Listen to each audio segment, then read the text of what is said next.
Martha and I will ask follow-up questions, but the night really belongs to the people in this room and to people across the country who have submitted questions online. The people you see on this stage were chosen by the Gallup organization. They are all from the St. Louis area and told Gallup they haven't committed to a candidate. Each of them came here with questions they want to ask, and we saw those questions for the first time this morning. Anderson and I and our team from ABC and CNN are the only ones who have seen them. Both candidates will have 2 minutes to answer each audience and online question. We hope to get to as many questions as we can, so we've asked the audience here not to slow things down with any applause, except for now. Ladies and gentlemen, the Republican nominee for President, Donald J. Trump, and the Democratic nominee for President, Hillary Clinton.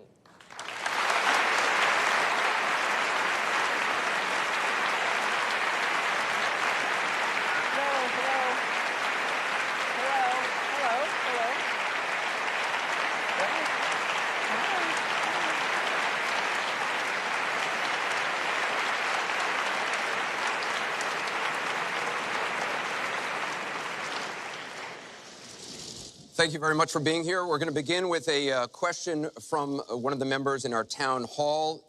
Each of you will have 2 minutes to respond to this question. Secretary Clinton, you won the coin toss, so you'll go first. Our first question comes from Patrice Brock.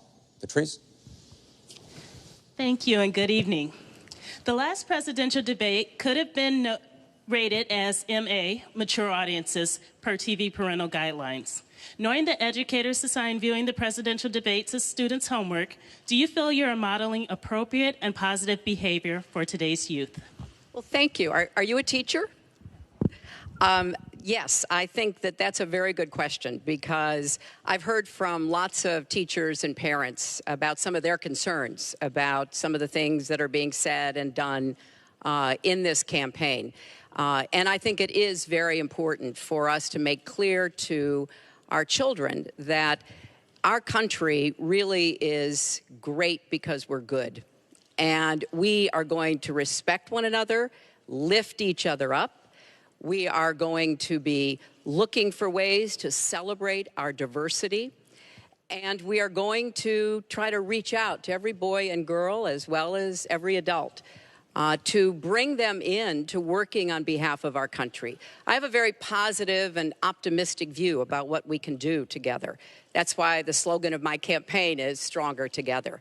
Because I think if we work together, if we overcome the divisiveness that sometimes sets Americans against one another, and instead we make some big goals, and I've set forth some big goals, getting the economy to work for everyone, not just those at the top, making sure that we have the best education system from preschool through college and making it affordable, and so much else. If we set those goals and we go together to try to achieve them, there's nothing, in my opinion, that America can't do. So that's why I hope that we will come together in this campaign. Obviously, I'm hoping to earn your vote. I'm hoping to be elected in November. And I can promise you, I will work with every American. I want to be the president for all Americans, regardless of your political beliefs, where you come from, what you look like, your religion. I want us to heal our country and bring it together, because that's, I think, the best way for us to get the future that our children and our grandchildren deserve. Secretary Clinton, thank you. Mr. Trump, you have 2 minutes. Well, I actually agree with that. I agree with everything she said. I began this campaign because I was so tired of seeing such foolish things happen to our country. This is a great country. This is a great land. I've gotten to know the people of the country over the last year and a half that I've been doing this as a politician. I cannot believe I'm saying that about myself, but I guess I have been a politician. And my whole concept was to make America great again. When I watch the deals being made, when I watch what's happening with some horrible things like Obamacare, where your health insurance and health care is going up by numbers that are astronomical, 68%, 59%, 71%. When I look at the Iran deal and how bad a deal it is for us, it's a one-sided transaction where we're giving back $150 billion to a terrorist state, really the #1 terrorist state. We've made them a strong country. from really a very weak country just 3 years ago. When I look at all of the things that I see and all of the potential that our country has, we have such tremendous potential, whether it's in business and trade, where we're doing so badly. Last year, we had an almost $800 billion trade deficit. In other words, trading with other countries, we had an $800 billion deficit. It's hard to believe. Inconceivable. You say, who's making these deals? We're going to make great trade deals. We're going to have a strong border. We're going to bring back law and order. Just today, policeman was shot, 2 killed, and this is happening on a weekly basis. We have to bring back respect to law enforcement. At the same time, we have to take care of people on all sides. We need justice. But I want to do things that haven't been done, including fixing and making our inner cities better for the African-American citizens that are so great, and for the Latinos, Hispanics. And I look forward to doing it. It's called Make America Great Again. Thank you, Mr. Trump. The question from Patrice was about, are you both modeling positive and appropriate behaviors for today's youth? We received a lot of questions online, Mr. Trump, about the tape that was released on Friday. As you can imagine, you called what you said locker room banter. You described kissing women without consent, grabbing their genitals. That is sexual assault. You bragged that you have sexually assaulted women. Do you understand that? No, I didn't say that at all. I don't think you understood what was said. This was locker room talk. I'm not proud of it. I apologize to my family. I apologize to the American people. Certainly, I'm not proud of it. But this is locker room talk. You know, when we have a world where you have ISIS chopping off heads, where you have, and frankly, drowning people in steel cages, where you have wars and horrible, horrible sights all over, where you have so many bad things happening. This is like medieval times. We haven't seen anything like this, the carnage all over the world. And they look and they see. Can you imagine the people that are, frankly, doing so well against us with ISIS? And they look at our country and they see what's going on. Yes, I'm very embarrassed by it. I hate it. But it's locker room talk, and it's one of those things. I will knock the hell out of ISIS. We're going to defeat ISIS. ISIS happened a number of years ago in a vacuum that was left because of bad judgment. And I will tell you, I will take care of ISIS. So, Mr. And Trump, we should get on to much more important things and much bigger things. Just for the record, though, are you saying that what you said on that bus 11 years ago, that you did not actually kiss women without consent or grope women without consent? I have great respect for women. Nobody has more respect for women than I do. So for the record, you're saying you never did that? I said things that, frankly, you hear these things are said. And I was embarrassed by it, but I have tremendous respect for women. Have you ever done those women things? Have respect for me. And I will tell you, no, I have not. And I will tell you that I'm going to make our country safe. We're going to have borders in our country, which we don't have now. People are pouring into our country, and they're coming in from the Middle East and other places.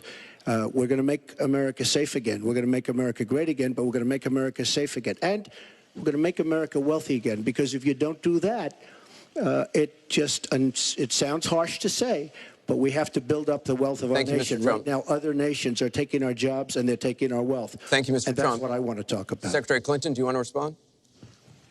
Well, like everyone else, I've spent a lot of time thinking over the last 48 hours about what we heard and saw. You know, with prior Republican nominees for president, I disagreed with them on politics, policies, principles, but I never questioned their fitness to serve. Donald Trump is different. I said starting back in June that he was not fit to be president and commander-in-chief. And many Republicans and independents have said the same thing. What we all saw and heard on Friday was Donald talking about women, what he thinks about women, what he does to women. And he has said that the video doesn't represent who he is, but I think it's clear to anyone who heard it that it represents exactly who he is, because we've seen this throughout the campaign. We have seen him insult women. We've seen him rate women on their appearance, ranking them from 1 to 10. We've seen him embarrass women on TV and on Twitter. We saw him after the first debate spend nearly a week denigrating a former Miss Universe in the harshest, most personal terms. So, yes, this is who Donald Trump is. But it's not only women, and it's not only this video that raises questions about his fitness to be our president, because he has also targeted immigrants, African Americans, Latinos, people with disabilities, POWs, Muslims, and so many others. So this is who Donald Trump is. And the question for us, the question our country must answer, is that this is not who we are. That's why, to go back to your question, I want to send a message, we all should, to every boy and girl, and indeed to the entire world, that America already is great, but we are great because we are good. And we will respect one another, and we will work with one another, and we will celebrate our diversity. These are very important values to me, because this is the America that I know and love. And I can pledge to you tonight that this is the America that I will serve if I'm so fortunate enough to become your president. And we want to get to some questions Well, am I from allowed online. to respond to that? I assume I am. Yes, you can respond to that. It's just words, folks. It's just words. Those words, I've been hearing them for many years. I heard them when they were running for the Senate in New York, where Hillary was going to bring back jobs to upstate New York, and she failed. I've heard them where Hillary is constantly talking about the inner cities of our country, which are a disaster, education-wise, job-wise, safety-wise, in every way possible. I'm going to help the African Americans. I'm going to help the Latinos, Hispanics. I am going to help the inner cities. She's done a terrible job for the African Americans. She wants their vote, and she does nothing, and then she comes back 4 years later. We saw that firsthand when she was a United States Senator. She campaigned where the primary part of her campaign. I want to get to audience questions and online questions. So she's allowed to do that, but I'm not allowed to respond. You're going to get to Sounds respond fair. right now. Well, that sounds fair.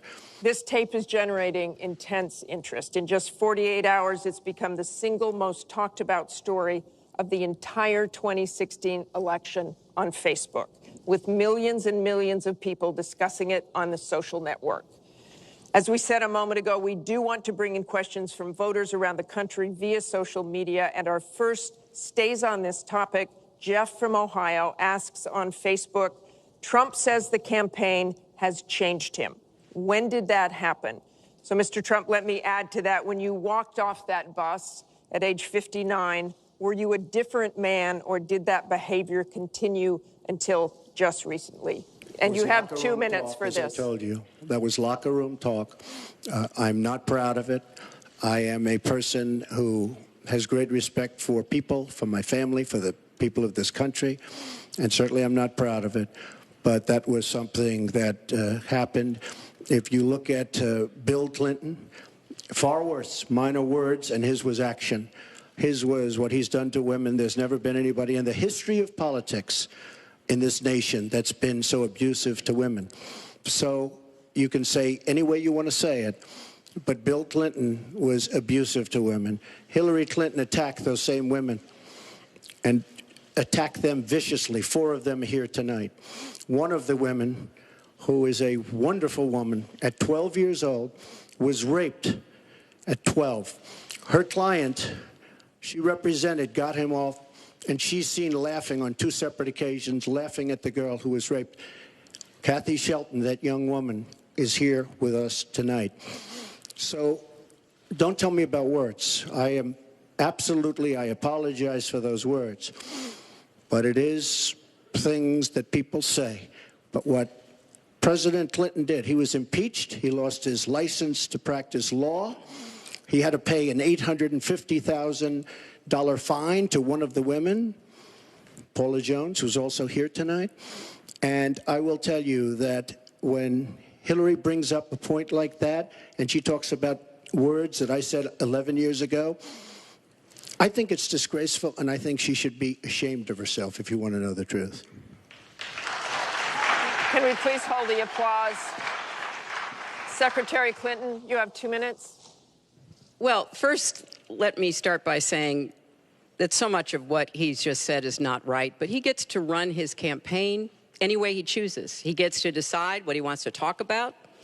Instead of answering people's questions, talking about our agenda, laying out the plans that we have that we think can make a better life and a better country, that's his choice. When I hear something like that, I am reminded of what my friend Michelle Obama advised us all.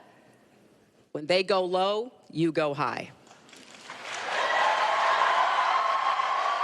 And look, if this were just about one video, maybe what he's saying tonight would be understandable. But everyone can draw their own conclusions at this point about whether or not the man in the video or the man on the stage respects women. But he never apologizes for anything to anyone. He never apologized to Mr. and Mrs. Khan, the Gold Star family, whose son, Captain Khan, died in the line of duty in Iraq. And Donald insulted and attacked them for weeks over their religion. He never apologized to the distinguished federal judge who was born in Indiana. But Donald said he couldn't be trusted to be a judge because his parents were, quote, Mexican. He never apologized to the reporter that he mimicked and mocked on national television and our children were watching. And he never apologized for the racist lie that President Obama was not born in the United States of America. He owes the president an apology. He owes our country an apology. And he needs to take responsibility for his actions and his words.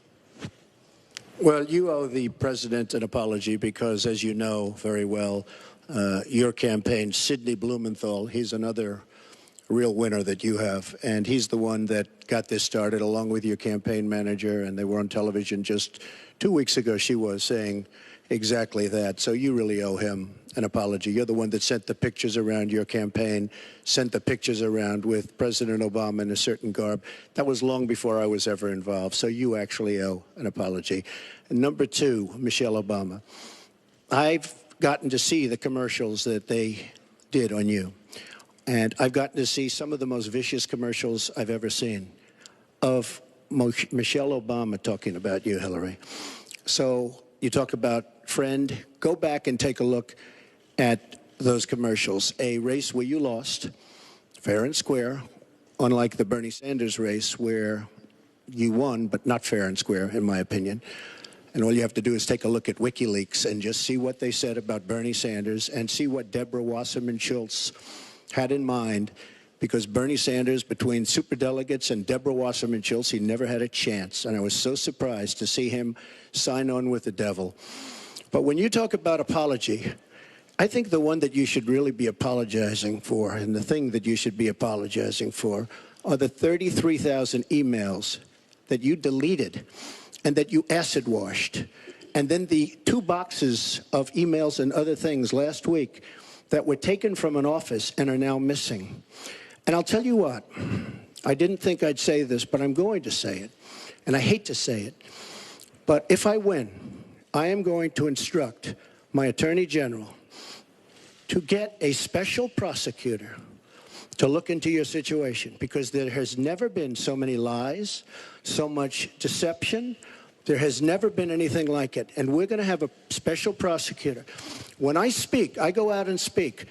The people of this country are furious. In my opinion, the people that have been long-term workers at the FBI are furious. There has never been anything like this, where emails and you get a subpoena, and after getting the subpoena, you delete 33,000 emails. And then you acid wash them, or bleach them, as you would say, a very expensive process. So we're going to get a special prosecutor, and we're going to look into it, because you know what? People have been, their lives have been destroyed for doing one 1/5 of what you've done. And it's a disgrace. And honestly, you ought to be ashamed of yourself. Secretary Clinton, I want to Martha, follow up on that. I'm going to let me you just talk quickly about say, emails. because everything he just said is absolutely false, but I'm not Oh, really? surprised.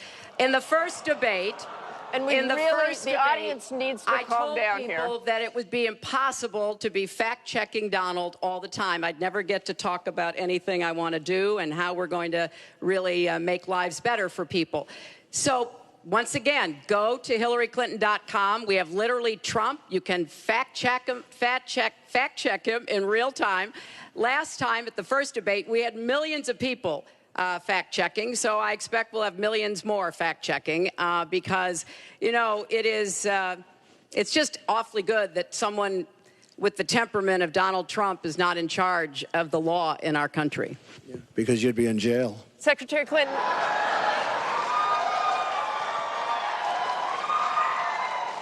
We want to remind the audience to please not talk out loud. Please do not applaud. You're just wasting time. And Secretary Clinton, I do want to follow up on emails. You've said your handling of your emails was a mistake. You disagreed with FBI Director James Comey, calling your handling of classified information, quote, extremely careless. The FBI said that there were 110 classified emails that were exchanged, 8 of which were top secret, and that it was possible hostile actors did gain access to those emails. You don't call that extremely careless? Well, Martha, first let me say, and I've said it before, but I'll repeat it because I want everyone to hear it, that was a mistake, and I take responsibility for using a personal email account. Obviously, if I were to do it over again, I would not. I'm not making any excuses. It was a mistake, and I am very sorry about that. But I think it's also important to point out where there are some misleading accusations from critics and others.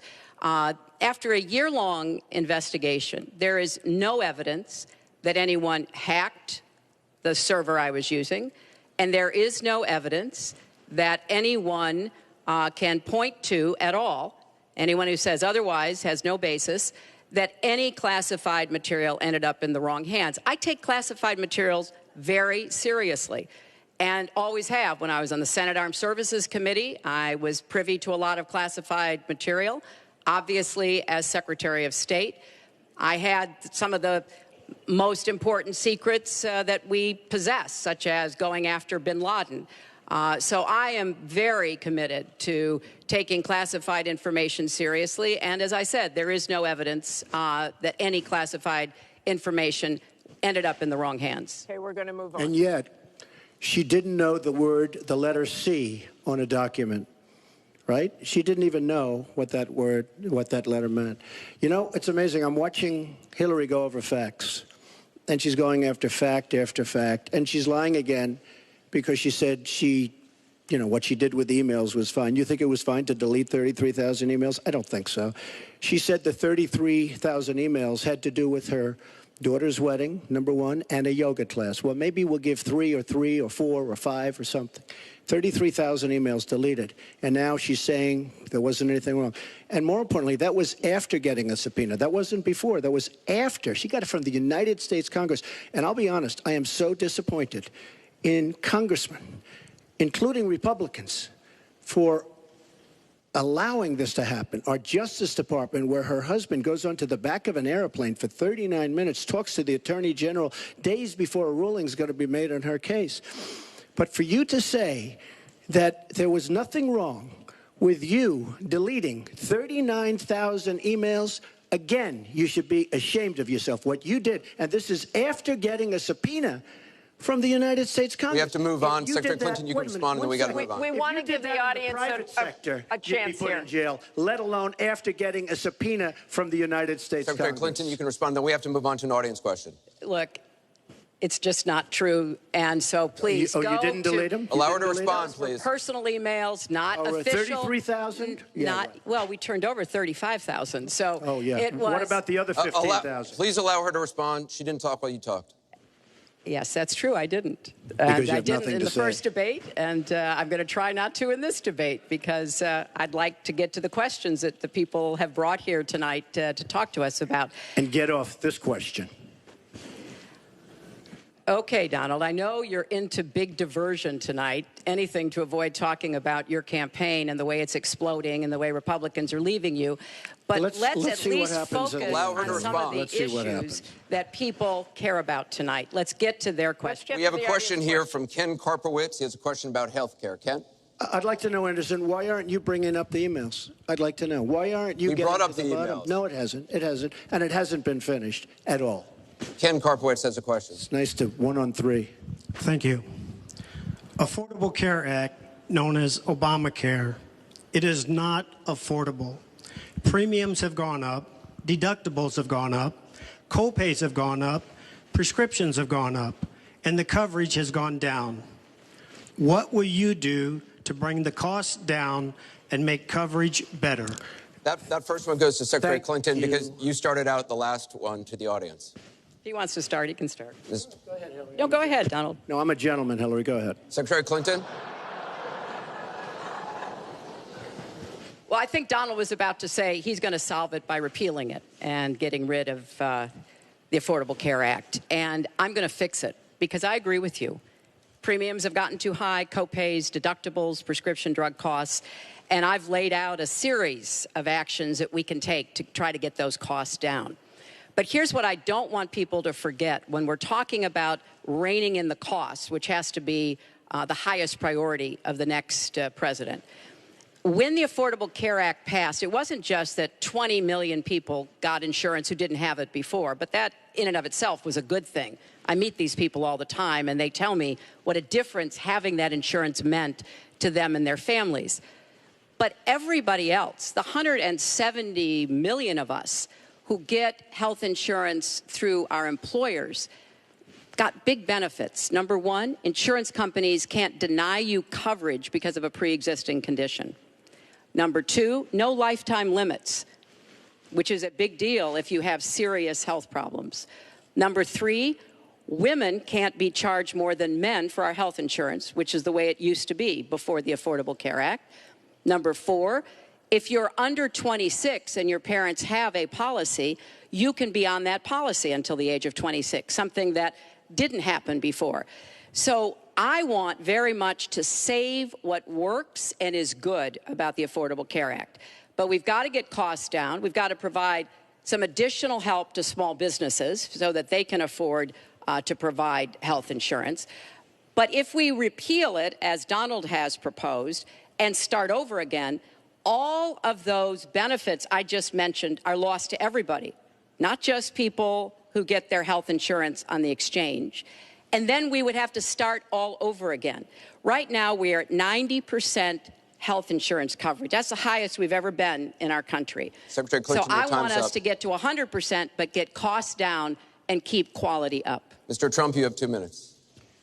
It is such a great question, and it's maybe the question I get almost more than anything else outside of defense. Obamacare is a disaster. You know it. We all know it. It's going up at numbers that nobody's ever seen worldwide. Nobody's ever seen numbers like this for health care. It's only getting worse. In 17, it implodes by itself. Their method of fixing it is to go back and ask Congress for more money, more and more money. And we have right now almost $20 trillion in debt. Obamacare will never work. It's very bad health insurance, far too expensive. And not only expensive for the person that has it, unbelievably expensive for our country. It's going to be one of the biggest line items very shortly. We have to repeal it and replace it with something absolutely much less expensive and something that works, where your plan can actually be tailored. We have to get rid of the lines around the state, artificial lines, where we stop insurance companies from coming in and competing because they wanted, President Obama and whoever was working on it, they want to leave those lines because that gives the insurance companies essentially monopolies. We want competition. You will have the finest health care plan there is. She wants to go to a single-payer plan, which would be a disaster, somewhat similar to Canada. And if you ever notice, the Canadians, when they need a big operation, when something happens, they come into the United States in many cases because their system is so slow. It's it's catastrophic in certain ways. But she wants to go to single payer, which means the government basically rules everything. Hillary Clinton has been after this for years. Obamacare was the first step. Obamacare is a total disaster. And not only are your rates going up by numbers that nobody's ever believed, but your deductibles are going up, so that unless you get hit by a truck, you're never going to be able to use it. Mr. Trump, it is a disastrous plan, and it has to be repealed and replaced. Secretary Clinton, let me follow up with you. Your husband called Obamacare, quote, the craziest thing in the world, saying that small business owners are getting killed as premiums double, coverage is cut in half. Was he mistaken, or was his mistake simply telling the truth? No, I mean, he clarified what he meant, and it's very clear. Look, we are in a situation in our country where if we were to start all over again, we might come up with a different system. But we have an employer-based system. That's where the vast majority of people get their health care. And the Affordable Care Act was meant to try to fill the gap between people who were too poor and couldn't put together any resources to afford health care, namely people on Medicaid. Obviously, Medicare, which is a single-payer system, which takes care of our elderly and does a great job doing it, by the way. And then all the people who were employed, but people who were working but didn't have the money to afford insurance and didn't have anybody, an employer or anybody else, to help them. That was the slot that the Obamacare approach was to take. And like I say, 20 million people now have health insurance. So if we just rip it up and throw it away, what Donald's not telling you is we just turn it back to the insurance companies the way it used to be. And that means the insurance companies get to do pretty much whatever they want, including saying, look, I'm sorry, you've got diabetes, you had cancer, your child has asthma. Your time is up. You may not be able to have insurance because you can't afford it. So let's fix what's broken about it, but let's not throw it away and give it all back to the insurance companies and the drug companies. Let me follow up with you, Mr. That's not going to work. Mr. Trump, let me follow on this. Just one thing. First of all, Hillary, everything's broken about it, everything. Number two, Bernie Sanders said that Hillary Clinton has very bad judgment. This is a perfect example of it, trying to save Obamacare, which is... You've said you want to end Obamacare. You've said you want to end Obamacare. You've also said you want to make coverage accessible for people with pre-existing conditions. How do you force insurance companies to do that if you're no longer mandating that every American get insurance? You're going to have plans. What does that mean? Well, I'll tell you what it means. You're going to have plans that are so good because we're going to have so much competition in the insurance industry once we break out the lines and allow the competition to come. Are you going to have a mandate that Americans have to have health insurance? President Obama, by keeping those lines, the boundary lines around each state, and it was almost gone until just very toward the end of the passage of Obamacare, which, by the way, was a fraud. You know that, because Jonathan Gruber, the architect of Obamacare, he said it was a great lie. It was a big lie. President Obama said you keep your doctor, you keep your plan. The whole thing was a fraud, and it doesn't work. But when we get rid of those lines, you will have competition, and we will be able to keep pre-existing. We'll also be able to help people that don't have money, because we are going to have people protected. And Republicans feel this way, believe it or not, and strongly this way. We're going to block grant into the states. We're going to block grant into Medicaid into the states so that we will be able to take care of people without the necessary funds to take care of themselves. Thank you, Mr. Trump. We now go to Gorba Hamid with a question for both candidates. Hi. There are 3.3 million Muslims in the United States, and I'm one of them. You've mentioned working with Muslim nations, but with Islamophobia on the rise, how will you help people like me deal with the consequences of being labeled as a threat to the country after the election is over? Mr. Trump, you're first. Well, you're right about Islamophobia, and that's a shame. But one thing we have to do is we have to make sure that, because there is a problem. I mean, whether we like it or not, and we can be very politically correct, but whether we like it or not, there is a problem. And we have to be sure that Muslims come in and report when they see something going on. When they see hatred going on, they have to report it. As an example, in San Bernardino, many people saw the bombs all over the apartment of the two people that killed 14 and wounded many, many people. Horribly wounded. They'll never be the same. Muslims have to report the problems when they see them. And, you know, there's always a reason for everything. If they don't do that, it's a very difficult situation for our country. Because you look at Orlando, and you look at San Bernardino, and you look at the World Trade Center, go outside, you look at Paris, look at that horrible, these are radical Islamic terrorists. And she won't even mention the word, and nor will President Obama. He won't use the term radical Islamic terrorism. Now, to solve a problem, you have to be able to state what the problem is, or at least say the name. She won't say the name, and President Obama won't say the name, but the name is there. It's radical Islamic terror. And before you solve it, you have to say the name. Secretary Clinton. Well, thank you for asking your question. And I've heard this question from a lot of Muslim Americans across our country because, unfortunately, there's been a lot of very divisive, dark things said about Muslims. And even someone like Captain Khan, the young man who sacrificed himself defending our country in the United States Army, has been subject to attack by Donald. I want to say just a couple of things. First, we've had Muslims in America since George Washington. And we've had many successful Muslims. We just lost a particularly well-known one with Muhammad Ali.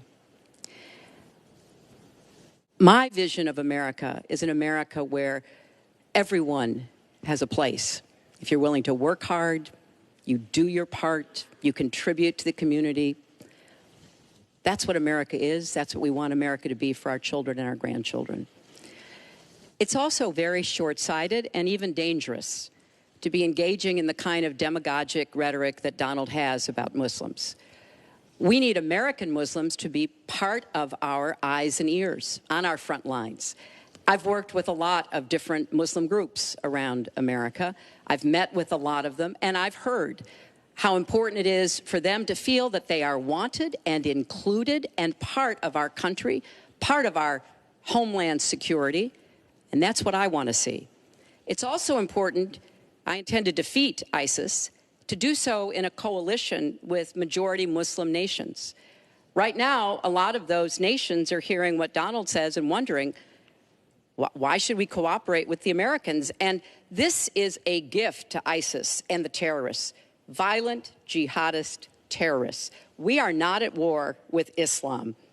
And it is a mistake, and it plays into the hands of the terrorists to act as though we are. So I want a country where citizens like you and your family are just as welcome as anyone else. Thank you, Secretary Clinton. Mr. Trump, in December, you said this. Donald J. Trump is calling for a total and complete shutdown of Muslims entering the United States until our country's representatives can figure out what the hell is going on. We have no choice. We have no choice. Your running mate said this week that the Muslim ban is no longer your position. Is that correct? And if it is, was it a mistake to have a religious test? First of all, Captain Khan is an American hero. And if I were president at that time, he would be alive today, because unlike her, who voted for the war without knowing what she was doing, I would not have had our people in Iraq. Iraq was a disaster. So he would have been alive today. The Muslim ban is something that, in some form, has morphed into an extreme vetting from certain areas of the world. Hillary Clinton wants to allow And why did it morph into that? Answer the question. Do you still believe? You I interrupt do. me all the time. Why don't you Would interrupt you her? please explain whether or not the Muslim ban still stands? It's called extreme vetting. We are going to areas like Syria, where they're coming in by the tens of thousands because of Barack Obama, and Hillary Clinton wants to allow a 550% increase over Obama. People are coming into our country like we have no idea who they are, where they're from, what their feelings about our country is, and she wants 550% more. This is going to be the great Trojan horse of all time. We have enough problems in this country. I believe in building safe zones. I believe in having other people pay for them. As an example, the Gulf states, who are not carrying their weight, but they have nothing but money, and take care of people. But I don't want to have, with all the problems this country has and all of the problems that you see going on, Hundreds of thousands of people coming in from Syria when we know nothing about them. We know nothing about their values, and we know nothing about their love for our country. And Secretary Clinton, let me ask you about that, because you have asked for an increase from 10 to 65,000 Syrian refugees. We know you want tougher vetting. That's not a perfect system. So why take the risk of having those refugees come into the country? Well, first of all, I will not let anyone into our country that I think poses a risk to us. But there are a lot of refugees, women and children. Think of that picture we all saw of that 4-year-old boy with the blood on his forehead because he'd been bombed by the Russian and Syrian air forces. There are children suffering in this catastrophic war, largely, I believe, because of Russian aggression, and we need to do our part. We by no means are carrying anywhere near the load that Europe and others are.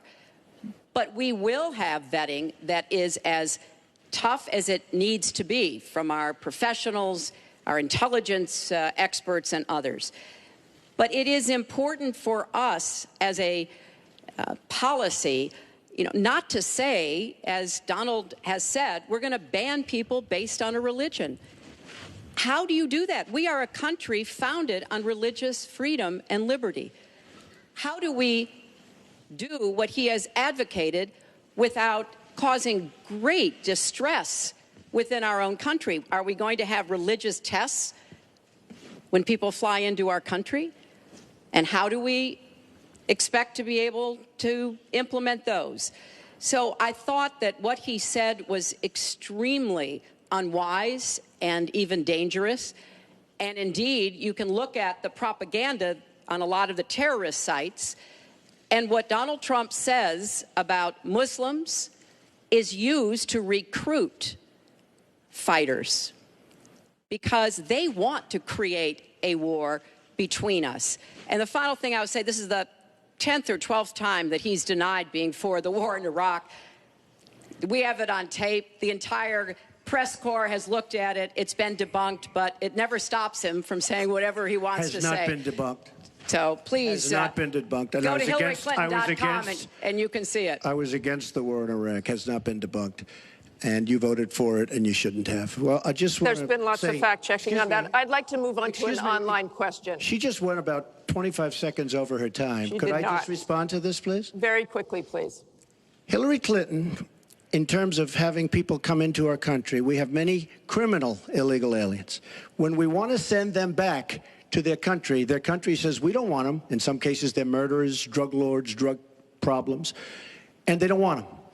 And Hillary Clinton, when she was Secretary of State, said, that's okay, we can't force it into their country. Let me tell you, I'm going to force them right back into their country. They're murderers and some very bad people. And I will tell you very strongly, when Bernie Sanders said she had bad judgment, she has really bad judgment, because we are letting people into this country that are going to cause problems and crime like you've never seen. We're also letting drugs pour through our southern border at a record clip, and it shouldn't be allowed to happen. ICE just endorsed me. They've never endorsed a presidential candidate. The Border Patrol agents, 16,500, just recently endorsed me. And they endorsed me because I understand the border. She doesn't. She wants amnesty for everybody. Come right in, come right over. It's a horrible thing she's doing. She's got bad judgment, and honestly, so bad that she should never be president of the United States. That I can tell you. Thank you, Mr. Trump. I want to move on. This next question comes from the public through the Bipartisan Open Debate Coalition's online forum, where Americans submitted questions that generated millions of votes. This question involves WikiLeaks' release of purported excerpts of Secretary Clinton's paid speeches, which she has refused to release, and one line in particular in which you, Secretary Clinton, purportedly say you need both a public and private position on certain issues. So, two from Virginia asks, is it okay for politicians to be two-faced? Is it acceptable for a politician to have a private stance on issues? Secretary Clinton, well, your 2 minutes. Right. As I recall, that was something I said about Abraham Lincoln after having seen the wonderful Steven Spielberg movie called Lincoln. It was a master class watching President Lincoln get the Congress to approve the 13th Amendment. It was principled and it was strategic. And I was making the point that it is hard sometimes to get the Congress to do what you want to do, and you have to keep working at it. And yes, President Lincoln was trying to convince some people. He used some arguments. Convincing other people, he used other arguments. That was a great, I thought, a great display of presidential leadership. But, you know, let's talk about what's really going on here, Martha, because our intelligence community just came out and said in the last few days that the Kremlin, meaning Putin and the Russian government, are directing the attacks, the hacking on American accounts to influence our election. And WikiLeaks is part of that, as are other sites where the Russians hack information. We don't even know if it's accurate information, and then they put it out. We have never in the history of our country been in a situation where an adversary, a foreign power, is working so hard to influence the outcome of the election. And believe me, they're not doing it to get me elected. They're doing it to try to influence the election for Donald Trump. Now, maybe because he has praised Putin, maybe because he says he agrees with a lot of what Putin wants to do, maybe because he wants to do business in Moscow. I don't know the reasons. But we deserve answers. And we should demand that Donald release all of his tax returns so that people can see what are the entanglements and the financial relationships we're going to get to that later. That he has Secretary with Clinton, Russians and you're out other of time. foreign powers. Well, I think I should Mr. respond Trump. because it's so ridiculous. Look, now she's blaming, she got caught in a total lie. Her papers went out to all her friends at the banks, Goldman Sachs and everybody else, and she said things, WikiLeaks, that just came out, and she lied. Now she's blaming the lie on the late, great Abraham Lincoln. That's one that I haven't. Okay, Honest Abe. Honest Abe never lied. That's the good thing. That's the big difference between Abraham Lincoln and you. That's a big, big difference. We're talking about some difference. But as far as other elements of what she was saying, I don't know, Putin. I think it would be great if we got along with Russia because we could fight ISIS together, as an example. But I don't know, Putin. But I notice anytime anything wrong happens, they like to say, the Russians, she doesn't know if it's the Russians doing the hacking. Maybe there is no hacking. But they always blame Russia. And the reason they blame Russia is because they think they're trying to tarnish me with Russia. I know nothing about Russia. I know about Russia, but I know nothing about the inner workings of Russia. I don't deal there. I have no businesses there. I have no loans from Russia. I have a very, very great balance sheet, so great that when I did the old post office on Pennsylvania Avenue, the United States government, because of my balance sheet, which they actually know very well, chose me to do the old post office between the White House and Congress, chose me to do the old post office. One of the primary things, in fact, perhaps the primary thing, was balance sheet. But I have no loans with Russia. You could go to the United States government and they would probably tell you that because they know my sheet very well in order to get that development I had to have. Now, the taxes are a very simple thing. As soon as I have, first of all, I pay hundreds of millions of dollars in taxes. Many of her friends took bigger deductions. Warren Buffett took a massive deduction. Soros, who's a friend of hers, took a massive deduction. Many of the people that are giving her all this money that she can do many more commercials than me took massive deductions. I pay hundreds of millions of dollars in taxes. But as soon as my routine audit's finished, I'll release my returns. I'll be very proud to. They're Thank you, actually Mr. Trump. We've got we're on turn, actually, the topic of taxes. We have a question from Spencer Moss. Spencer? Good evening.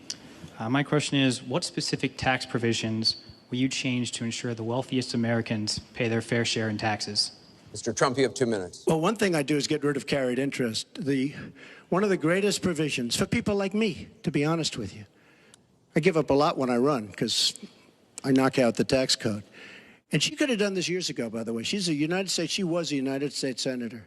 She complains that Donald Trump took advantage of the tax code. Well, Why didn't she change it? Why didn't you change it when you were a senator?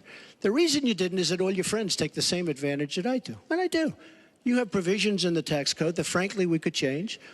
But you wouldn't change it because all of these people give you the money so you can take negative ads on Donald Trump. And I say that about a lot of things. You know, I've heard Hillary complaining about so many different things over the years. Oh, we should have done this. But she's been there for 30 years. She's been doing this stuff. She never changed, and she never will change. She never will change. We're getting rid of carried interest provisions. I'm lowering taxes, actually, because I think it's so important for corporations, because we have corporations leaving, massive corporations and little ones. Little ones can't form. We're getting rid of regulations, which goes hand in hand with the lowering of the taxes. But we're bringing the tax rate down from 35% to 15%. We're cutting taxes for the middle class, and I will tell you, we are cutting them big league for the middle class.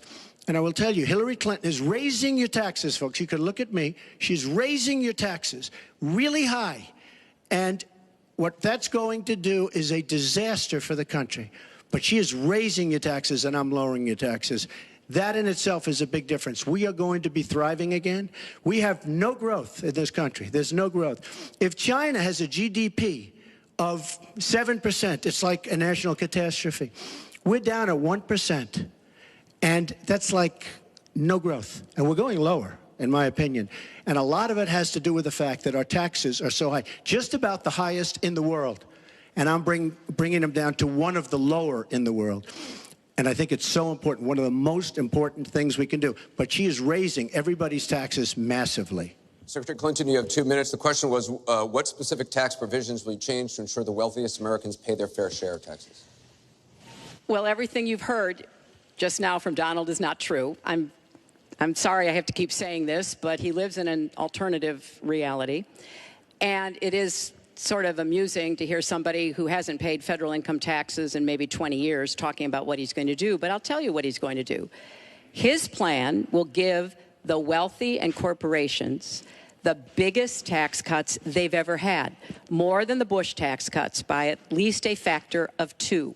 Donald always takes care of Donald and people like Donald, and this would be a massive gift. And indeed, the way that he talks about his tax cuts would end up raising taxes on middle-class families, millions of middle-class families. Now, here's what I want to do.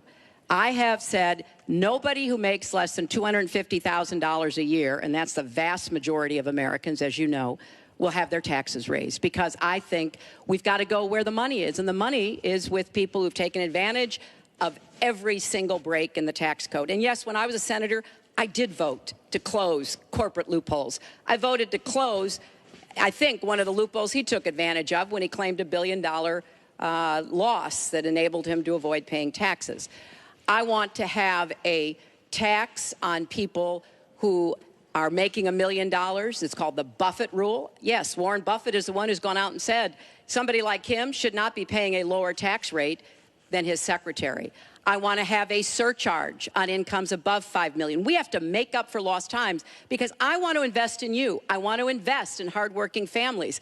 And I think it's been unfortunate, but it's happened, that since the Great Recession, the gains have all gone to the top. And we need to reverse that. People like Donald, who paid 0 in taxes, 0 for our vets, 0 for our military, 0 for health and education.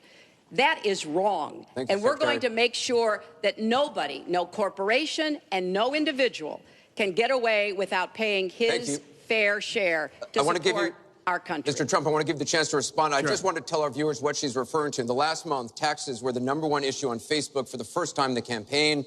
The New York Times published 3 pages of your 1995 tax returns. They show you claimed a $916 million loss, which means you could have avoided paying personal federal income taxes for years.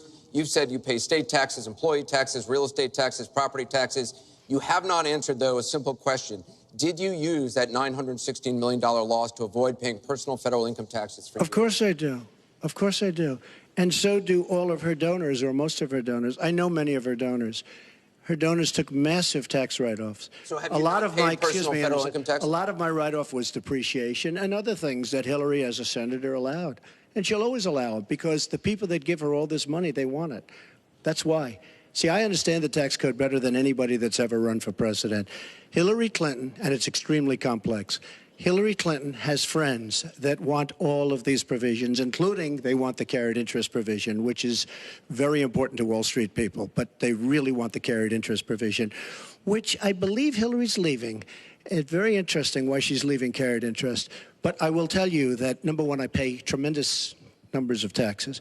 I absolutely used it, and so did Warren Buffett, and so did George Soros, and so did many of the other people that Hillary is getting money from. Now, I won't mention their names because they're rich, but they're not famous, so we won't make them famous. Can you say how many years you have avoided paying personal federal income taxes? No, but I pay tax, and I pay federal tax, too. But I have a write-off. A lot of it's depreciation, which is a wonderful charge. I love depreciation.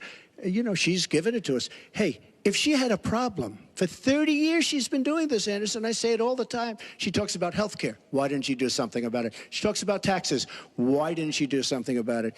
She doesn't do anything about anything other than talk. With her, it's all talk and no action. In the past... And again, Bernie Sanders, it's really bad judgment. She has made bad judgment not only on taxes, she's made bad judgments on Libya, on Syria, on Iraq.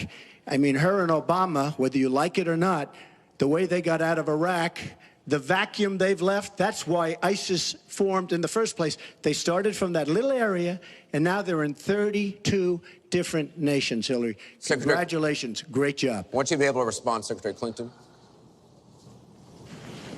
Well, here we go again. I've been in favor of getting rid of carried interest for years, starting when I was a senator from New York. But that's not the point here. Why didn't you do it? Why didn't you do it? Allow her to respond. Because I was a senator with a Republican president. Oh, really? I will be the president. You could have done it. If you were an effective, senator, you could have done it. If you were an effective senator, you could have done it. But you were not an effective Please allow her to senator. respond. She didn't interrupt you. You know, under our Constitution, presidents have something called veto power. Look, he has now said repeatedly, 30 years this and 30 years that. So let me talk about my 30 years in public service. I'm very glad to do so. 8 million kids every year have health insurance because when I was First Lady, I worked with Democrats and Republicans to create the Children's Health Insurance Program. Hundreds of thousands of kids now have a chance to be adopted because I worked to change our adoption and foster care system. After 9/11, I went to work with Republican mayor, governor, and president to rebuild New York and to get health care for our first responders who were suffering because they had run toward danger and gotten sickened by it. Hundreds of thousands of National Guard and Reserve members have health care because of work that I did. And children have safer medicines because I was able to pass a law that required the dosing to be more carefully done. When I was Secretary of State, I went around the world advocating for our country, but also advocating for women's rights, to make sure that women had a decent chance to have a better life, and negotiated a treaty with Russia to lower nuclear weapons. 400 pieces of legislation have my name on it as a sponsor or co-sponsor when I was a senator for 8 years. I worked very hard and was very proud to be reelected in New York by an even bigger margin than I had been elected the first time.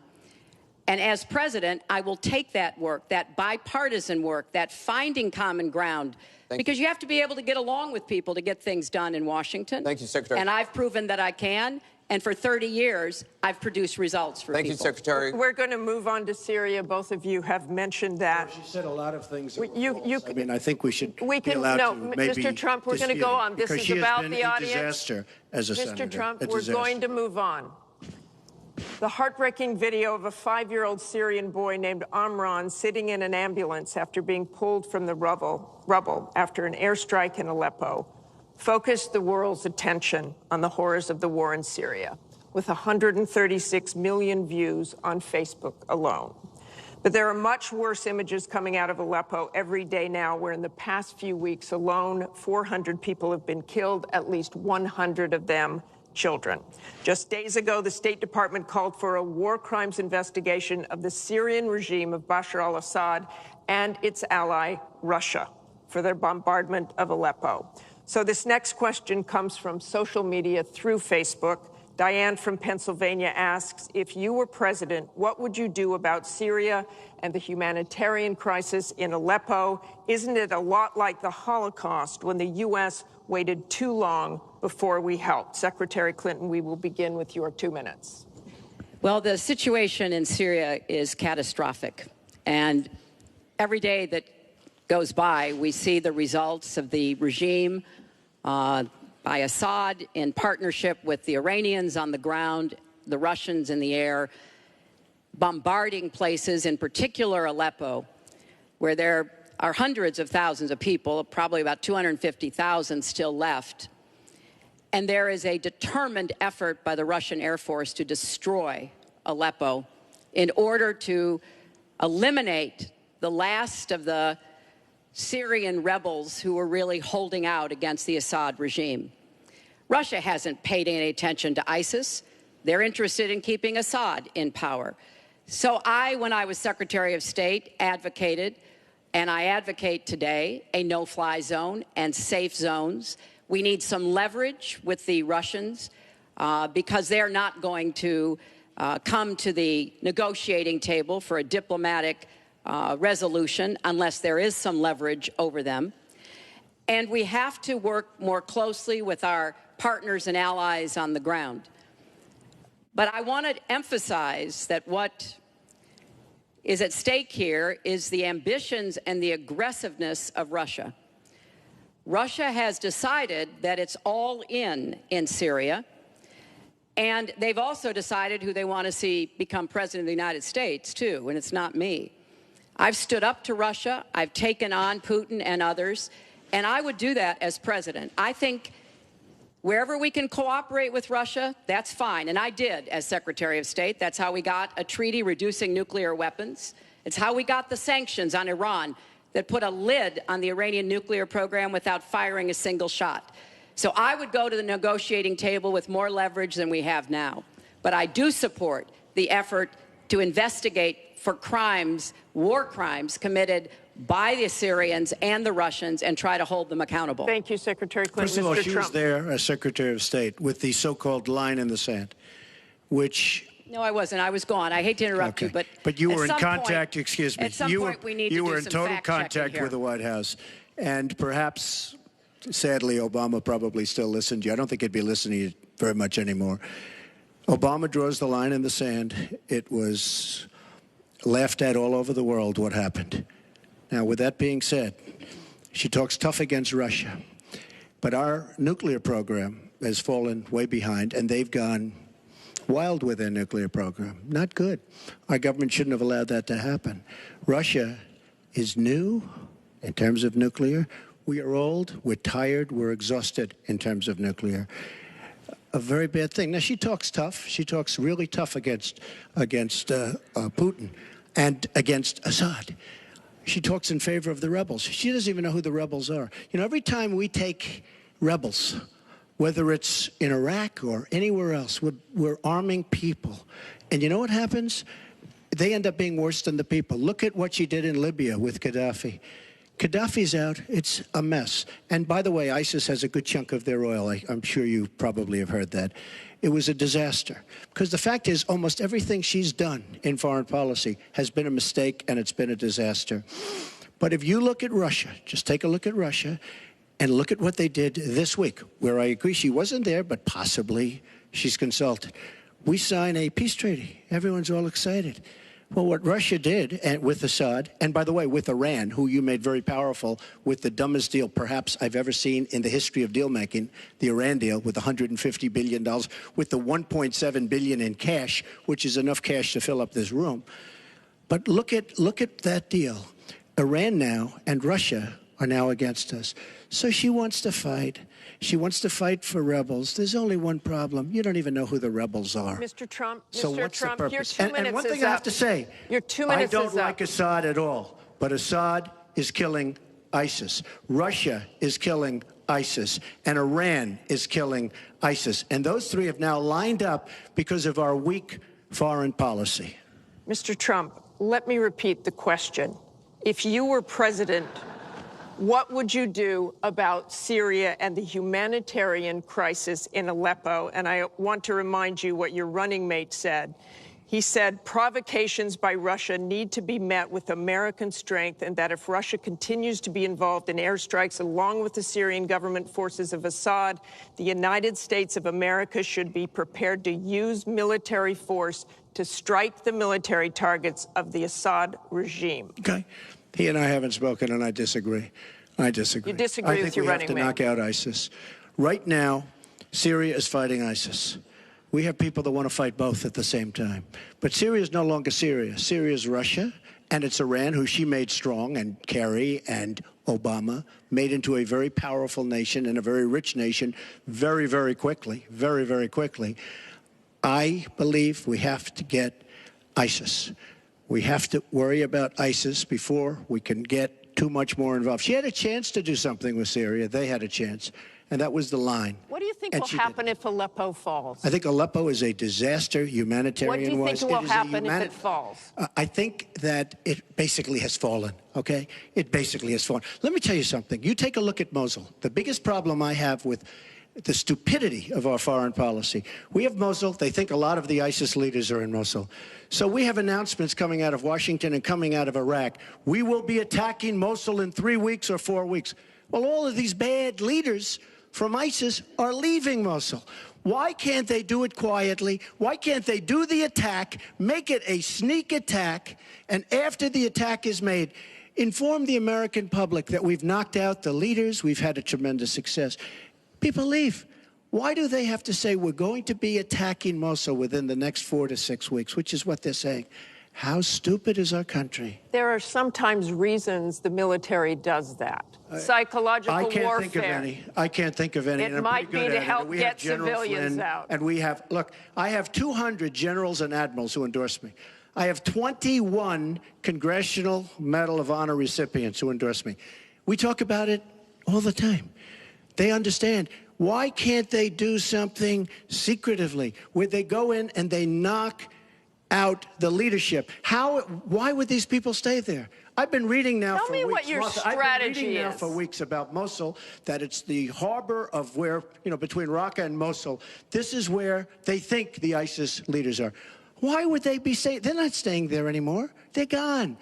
Because everybody's talking about how Iraq, which is us with our leadership, goes in to fight Mosul. Now, with these 200 admirals and generals, they can't believe it. All I say is this: General George Patton, General Douglas MacArthur are spinning in their grave at the stupidity of what we're doing in the Middle East. I'm going to go to Secretary Clinton. Secretary Clinton, you want Assad to go. You advocated arming rebels, but it looks like that may be too late for Aleppo. You talk about diplomatic efforts. Those have failed. Ceasefires have failed. Would you introduce the threat of U.S. military force beyond a no-fly zone against the Assad regime to back up diplomacy? I would not use American ground forces in Syria. I think that would be a very serious mistake. I don't think American troops should be holding territory, which is what they would have to do as an occupying force. I don't think that is a smart strategy. I do think the use of special forces, which we're using, the use of enablers and trainers in Iraq, which has had some positive effects, are very much in our interests. And so I do support what is happening. But what would you do differently than President Obama is doing? Martha, I hope that by the time I hope by the time I am president, that we will have pushed ISIS out of Iraq.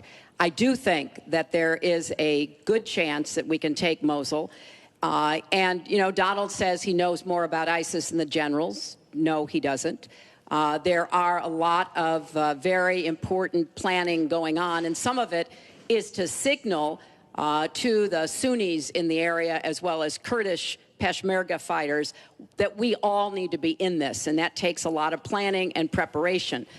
I would go after Baghdadi. I would specifically target Baghdadi, because I think our targeting of al-Qaeda leaders, and I was involved in a lot of those operations, highly classified ones, made a difference. So I think that could help.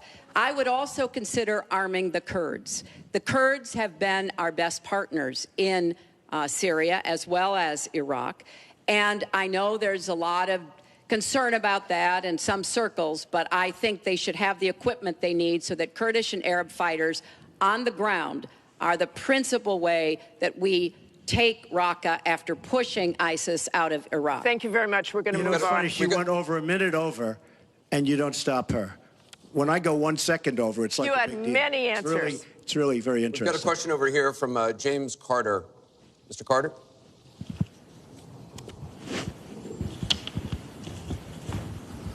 My question is, do you believe you can be a devoted president to all the people in the United States? That question begins for Mr. Trump. Absolutely. I mean, she calls our people deplorable, a large group, and irredeemable.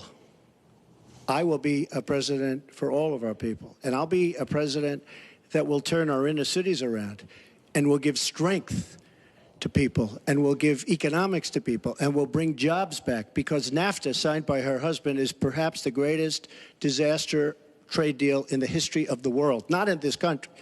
It stripped us of manufacturing jobs. We lost our jobs.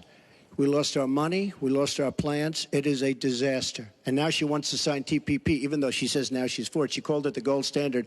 And by the way, at the last debate, she lied, because it turned out that she did say the gold standard, and she said she didn't say it. They actually said that she lied, okay? And she lied, but she's lied about a lot of things. I would be a president for all of the people, African Americans, the inner cities. Devastating what's happening to our inner cities. She's been talking about it for years. As usual, she talks about it, nothing happens. She doesn't get it done. Same with the Latino Americans, the Hispanic Americans, the same exact thing. They talk, they don't get it done. You go into the inner cities and you see it's 45% poverty. African Americans now, 45% poverty in the inner cities. The education is a disaster. Jobs are essentially non-existent. I mean, it's, you know, and I've been saying at big speeches where I have 20 and 30,000 people, what do you have to lose? It can't get any worse. And she's been talking about the inner cities for 25 years. Nothing's going to ever happen. Let me tell you, if she's president of the United States, nothing's going to happen. It's just going to be talk. And all of her friends, the taxes we were talking about, and I would just get it by osmosis. She's not doing any me favors. But by doing all the others favors, she's doing me favors. Mr. Trump, thank you. But I will tell you, she's all talk. It doesn't get done. All you have to do is take a look at her Senate run. Take a look at upstate New York. Your 2 minutes is up. Secretary Clinton, It turned out 2 to be a minutes. disaster. You have 2 minutes, Secretary Clinton. Well, 67% of the people voted to reelect me when I ran for my second term, and I was very proud and very humbled by that. Mr. Carter, I have tried my entire life to do what I can to support children and families. You know, right out of law school, I went to work for the Children's Defense Fund, and Donald talks a lot about, you know, the 30 years I've been in public service. I'm proud of that. You know, I started off as a young lawyer working against discrimination against African American children in schools and in the criminal justice system. I worked to make sure that kids with disabilities could get a public education, something that I care very much about. I have worked with Latinos. One of my first jobs in politics was down in South Texas, registering Latino citizens to be able to vote. So I have a deep devotion, to use your absolutely correct word, to making sure that every American feels like he or she has a place in our country. And I think when you look at the letters that I get, a lot of people are worried that maybe they wouldn't have a place in Donald Trump's America. They write me, and one woman wrote me about her son, Felix. She adopted him from Ethiopia when he was a toddler. He's 10 years old now. This is the only country he's ever known. And he listens to Donald on TV, and he said to his mother one day, will he send me back to Ethiopia if he gets elected? You know, children listen to what is being said, to go back to the very, very first question. And there's a lot of fear that, in fact, teachers and parents are calling it the Trump effect. Bullying is up. A lot of people are feeling, uneasy. A lot of kids are expressing their concerns. So first and foremost, I will do everything I can to reach out to everybody, Secretary Democrats, Clinton. Republicans, independents, people across our country. If you don't vote for me, I still want to be your president. Your I 2 want to minutes be is the up. best president I can be for every American. Secretary Clinton, your 2 minutes is up. I want to follow up on something that Donald Trump actually said to you, a comment you made last month. You said that half of Donald Trump's supporters are, quote, deplorables, racist, sexist, homophobic, xenophobic, Islamophobic. You later said you regretted saying half. You didn't express regret for using the term deplorables. To Mr. Carter's question, how can you unite a country if you've written off tens of millions of Americans? Well, within hours, I said that I was sorry about the way I talked about that, because my argument is not with his supporters. It's with him and with the hateful and divisive campaign that he has run, and the inciting of violence at his rallies, and the very brutal kinds of comments about not just women, but all Americans, all kinds of Americans. And what he has said about African Americans and Latinos, about Muslims, about POWs, about immigrants, about people with disabilities, he's never apologized for. And so I do think that a lot of the tone and tenor that he has said, I'm proud of the campaign that Bernie Sanders and I ran. We ran a campaign based on issues, not insults, and he is supporting me 100%. Thank you. Because we talked about what we wanted to do. We might have had some differences, and we had a lot of debates. Thank you, Secretary. But we believed that we could make the country better, and I was proud of that. I'm going to give you a minute, 20 We seconds. have a divided nation. We have a very divided nation. You look at Charlotte, you look at Baltimore, you look at the violence that's taking place in the inner cities, Chicago. You take a look at Washington, D.C. We have an increase in murder within our cities, the biggest in 45 years. We have a divided nation because people like her, and believe me, she has tremendous hate in her heart. And when she said deplorables, she meant it. And when she said irredeemable, they're irredeemable. You didn't mention that. But when she said they're irredeemable, to me, that might have been even worse. She said some of them are irredeemable. She's got tremendous hatred. And this country cannot take another 4 years of Barack Obama. And that's what you're getting with her. Mr. Trump, let me follow up with you. In 2008, you wrote in one of your books that the most important characteristic of a good leader is discipline. You said if a leader doesn't have it, quote, he or she won't be one for very long. In the days after the first debate, you sent out a series of tweets from 3 a.m. to 5 a.m., including one that told people to check out a sex tape. Is that the discipline of a good leader? No, it wasn't check out a sex tape. It was just take a look at the person that she built up to be this wonderful Girl Scout, who was no Girl Scout. You mentioned By the way, sex just so tape. you understand, when she said 3 o'clock in the morning, take a look at Benghazi. She said, who's going to answer the call at 3 o'clock in the morning? Guess what? She didn't answer because when Ambassador Stevens... The question is that the 600 discipline of a good leader? 600 times. Well, she said she was awake at 3 o'clock in the morning. And she also sent a tweet out at 3 o'clock in the morning, but I won't even mention that. But she said she'll be awake. Who's going to... The famous thing, we're going to answer our call at 3 o'clock in the morning. Guess what happened? Ambassador Stevens sent 600 requests for help. And the only one she talked to was Sidney Blumenthal, who's her friend and not a good guy, by the way. So, you know, she shouldn't be talking about that. Now, tweeting happens to be a modern-day form of communication. I mean, you can like it or not like it. I have, between Facebook and Twitter, I have almost 25 million people.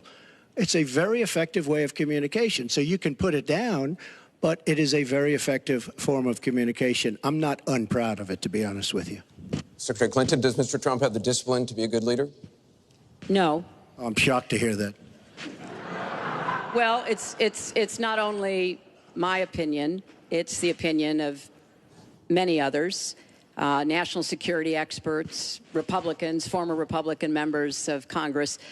But it's in part because those of us who have had the great privilege of seeing this job up close and know how difficult it is, and it's not just because I watched my husband take a $300 billion deficit and turn it into a $200 billion surplus, and 23 million new jobs were created, and incomes went up for everybody. Everybody. African-American incomes went up 33%. And it's not just because I worked with George W. Bush after 9/11. And I was very proud that when I told him what the city needed, what we needed to recover, he said, "You've got it," and he never wavered. He stuck with me. And I have worked, and I admire President Obama. He inherited the worst financial crisis since the Great Depression. That was a terrible time for our country. We have to move along. 9 million people Secretary lost Clinton, their we jobs. have to- 5 million homes were lost. Secretary and Clinton, we're $13 moving trillion on. in family wealth was wiped out. We are back on the right track. He would send us back into recession with his tax plans. Secretary Clinton, we are moving to an audience question. We're almost out of time. We have the another. slowest growth Mr. Trump, we're since moving to an audience 1929. question. It is our country Mr. Trump, has the Secretary slowest growth, Clinton, we and want to get jobs to are a the disaster. audience. Thank you very much, both of you. We have another audience question. Beth Miller has a question for both candidates. Good evening. Perhaps the most important aspect of this election is the Supreme Court justice. What would you prioritize as the most important aspect of selecting a Supreme Court justice? We begin with your 2 minutes, Secretary Clinton. Thank you. Well, you're right. This is one of the most important issues in this election. I want to appoint Supreme Court justices who understand the way the world really works, who have real-life experience, who have not just been in a big law firm and maybe clerked for a judge and then gotten on the bench, but maybe they tried some more cases. They actually understand what people are up against, because I think the current court has gone in the wrong direction.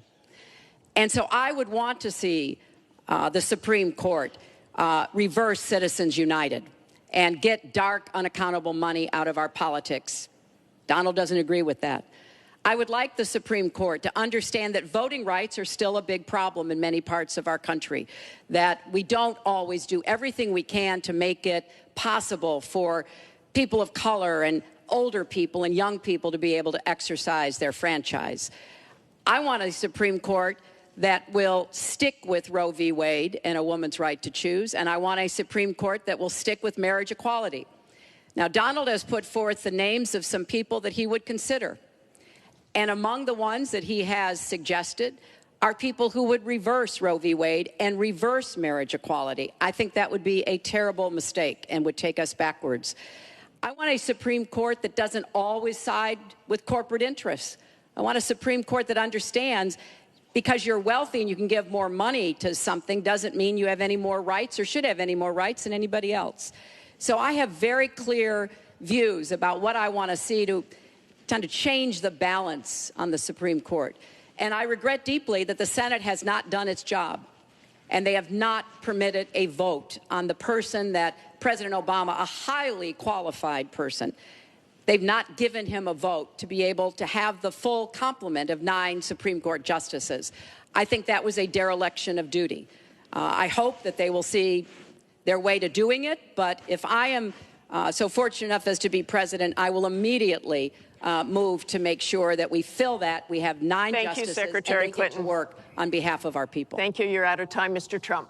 Justice Scalia, great judge, died recently, and we have a vacancy. I am looking to appoint judges very much in the mold of Justice Scalia. I'm looking for judges, and I've actually picked 20 of them, so that people would see, highly respected, highly thought of, and actually very beautifully reviewed by just about everybody, but people that will respect the Constitution of the United States. And I think that this is so important. Also, the Second Amendment, which is totally under siege by people like Hillary Clinton. They'll respect the Second Amendment and what it stands for, what it represents. So important to me. Now, Hillary mentioned something about contributions, just so you understand. So I will have, in my race, more than $100 million put in of my money, meaning I'm not taking all of this big money from all of these different corporations like she's doing. What I ask is this. So I'm putting in more than, by the time it's finished, I'll have more than $100 million invested. Pretty much self-funding mine. We're raising money for the Republican Party, and we're doing tremendously on the small donation, $61 average or so. I asked Hillary, why doesn't she made $250 million by being in office. She used the power of her office to make a lot of money. Why isn't she funding, not for $100 million, but why don't you put 10 or 20 or 25 or $30 million into your own campaign? It's $30 million less for special interests that will tell you exactly what to do. And it would really, I think, be a nice sign to the American public. Why aren't you putting some money in? You have a lot of it. You've made a lot of it because of the fact that you've been in office. You made a lot of it while you were Secretary of State, actually. So why aren't you putting money into your own campaign? I'm just curious.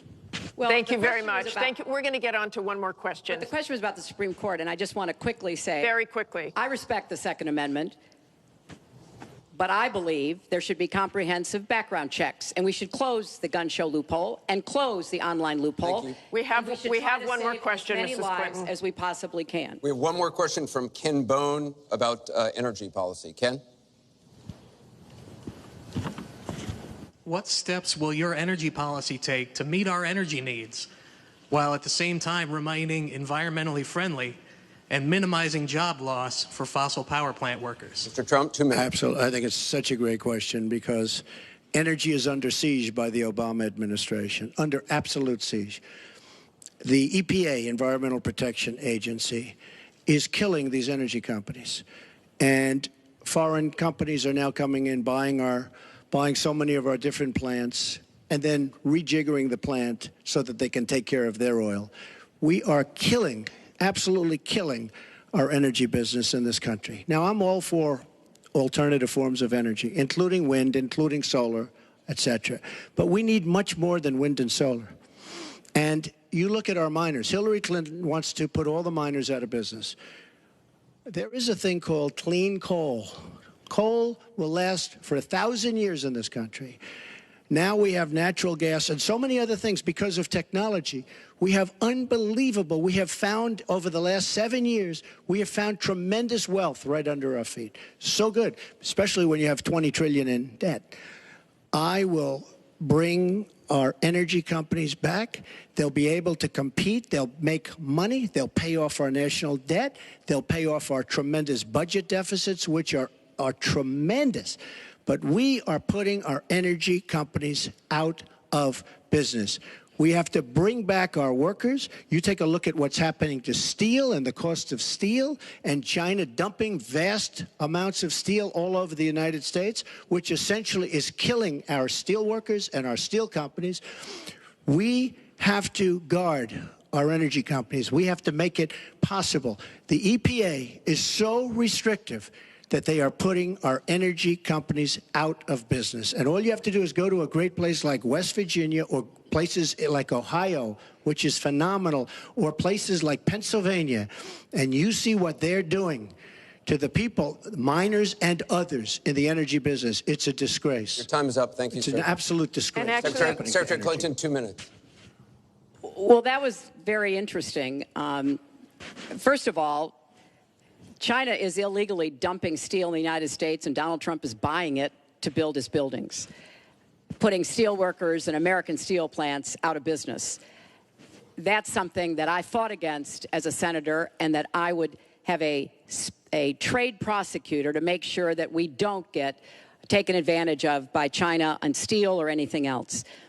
You know, because it sounds like you're in the business or you're aware of people in the business, you know that we are now, for the first time ever, energy independent. We are not dependent upon the Middle East, but the Middle East still controls a lot of the prices. So the price of oil has been way down, and that has had a damaging effect on a lot of the oil companies, right?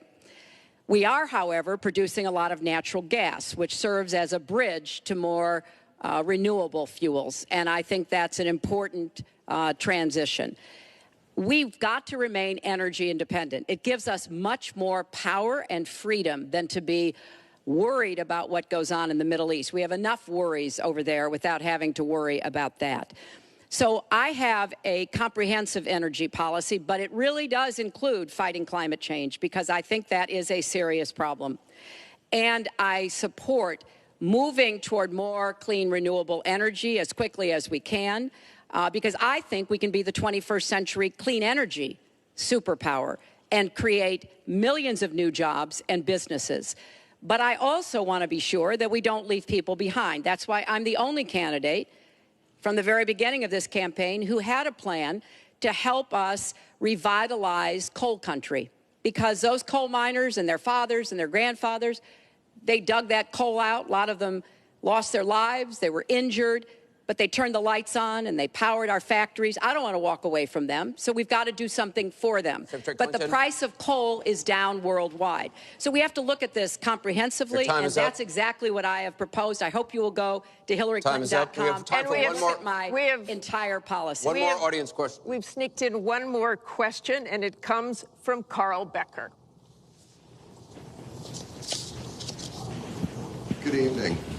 My question to both of you is, regardless of the current rhetoric, would either of you name one positive thing that you respect in one another?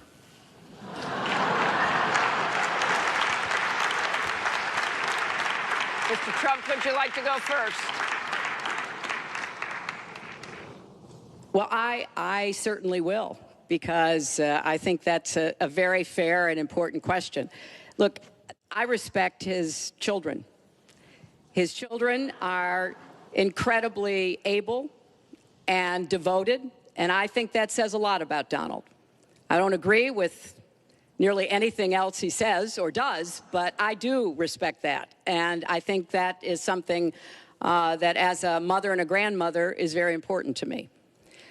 So I believe that this election has become, in part, so conflict-oriented, so intense, because there's a lot at stake. This is not an ordinary time, and this is not an ordinary election. We are going to be choosing a president who will set policy for not just 4 or 8 years, but because of some of the important decisions we have to make here at home and around the world, from the Supreme Court to energy and so much else. And so there is a lot at stake. It's one of the most consequential elections that we've had.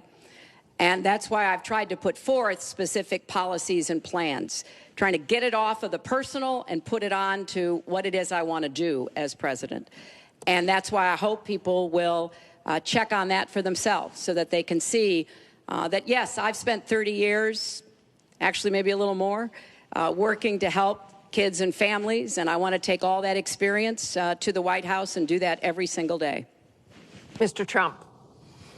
Well, I consider her statement about my children to be a very nice compliment. I don't know if it was meant to be a compliment, but it is a great. I'm very proud of my children, and they've done a wonderful job, and they've been wonderful, wonderful kids. So I consider that a compliment. I will say this about Hillary. She doesn't quit. She doesn't give up. I respect that. I tell it like it is. She's a fighter. I disagree with much of what she's fighting for. I do disagree with her judgment in many cases. But she does fight hard, and she doesn't quit, and she doesn't give up. And I consider that to be a very good trait. Thanks to both of you. I want to thank both the candidates. I want to thank the university here. This concludes the town hall meeting. Our thanks to the candidates, the commission, Washington University, and to everybody who watched. Please tune in on October 19th for the final presidential debate that will take place at the University of Nevada, Las Vegas. Good night, everyone.